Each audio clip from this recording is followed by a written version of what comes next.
All right, starting a new section, 4-1. Polynomial functions, polyfunctions.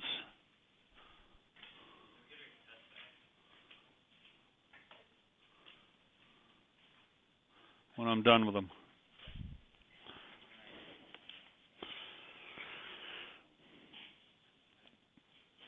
It's important to note that a polyfunction only deals with one variable.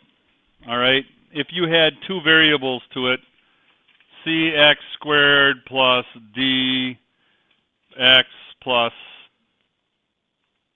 I don't know, b.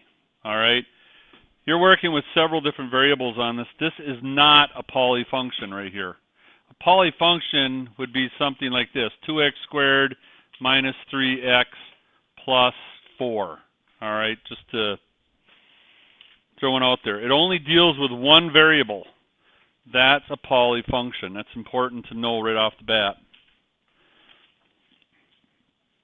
So if I was to give you, the other one is, a polyfunction will never have a negative exponent.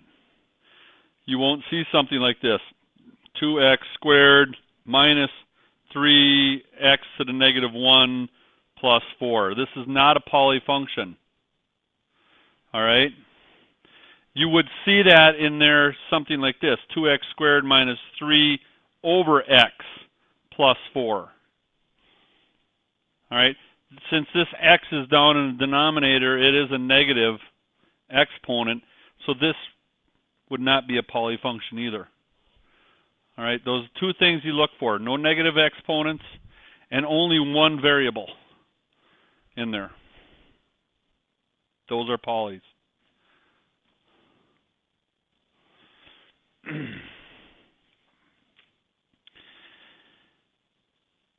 When you talk about, there's two different things that you talk about. One is going to be what is the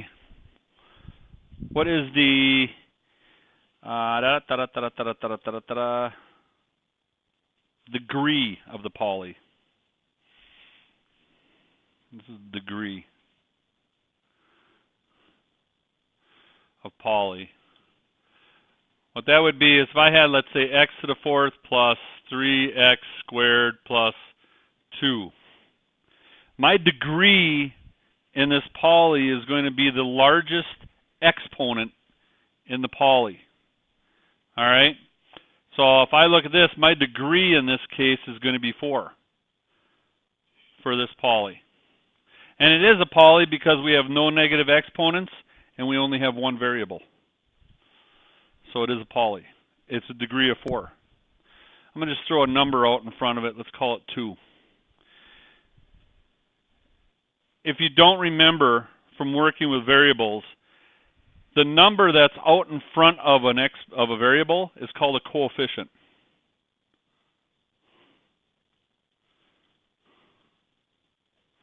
Ooh. Coefficient. Okay? The leading coefficient is always the one that is with the highest exponent. So in this case here, 2 would be your leading coefficient.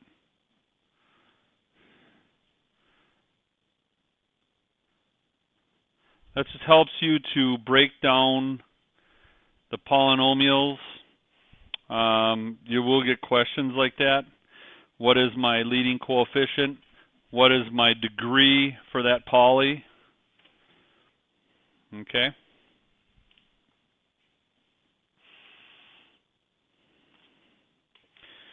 Roots. How many roots are there to a poly?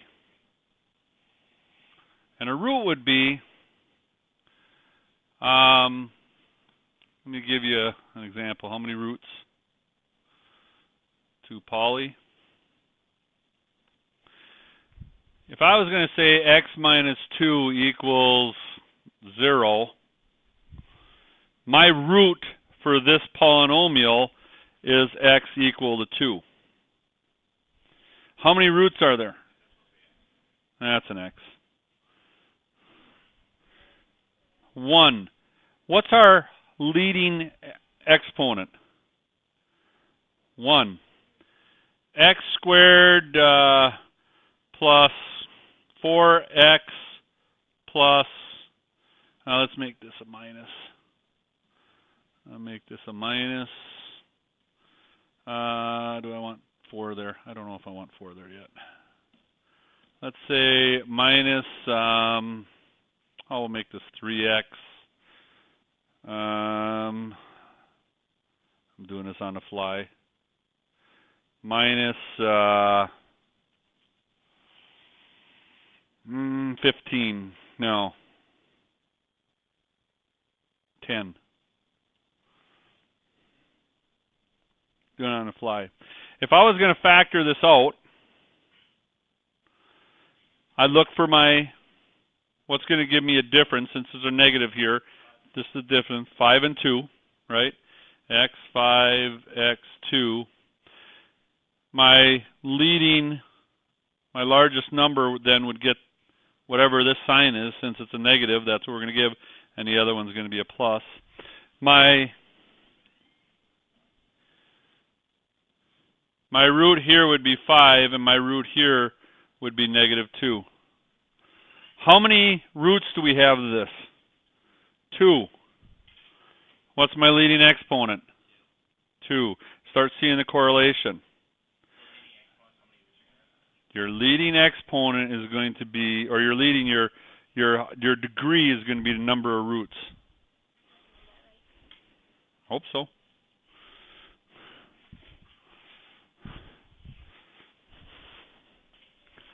All right. So if I was going to give you something that was x to the 4th, you'd know there'd be 4 roots to it. All right. Can you have a polynomial with no roots? No, because there'd be no variable, right? Okay.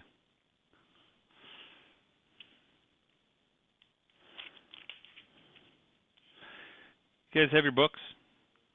Just real quick, take a look on page 180.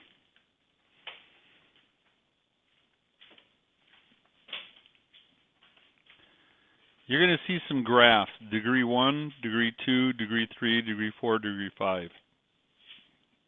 This is a great reference for you when you're thinking about what degrees look like. In other words, what's my leading exponent, my greatest exponent? That's what my graphs are going to look like. A degree 1 is just going to be a straight line. Degree 2 is going to be a parabola. Degree 3 is going to look more like a sine wave or a sound wave. And as they go up, you see how they change. Those are standard. It isn't going to be exactly what it is, but that's the type of graph you're going to get with each degree when you go up. Okay? Here's what I want you to do. On page 182, I was looking these over. I want you to do the odds. Oh, last one I want to do. Hold on. Last one I want to go over here. And I think you guys know this already. If I take the square root of a negative 1, do you know what that is? It's an imaginary number. We signify this with I. So if we have the square root of a negative 4, we can do that as 2i. Okay? Remember doing that? All right. Just wanted to mention that real quick. So just so you know, this is how we can set these up. And you're going to have a problem like that in here. Do 15, 17, 19 is actually a tough one. Actually, 19 and 20 are tough ones. Which one do you want to do, 19 or 20? 19 or 21? 19 and 21 are tough ones. 19? All right. 15, 17, 19, and I want you to do 29. 15, 17, 19, and 29.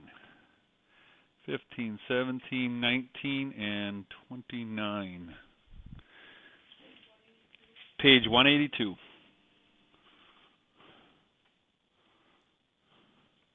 Okay?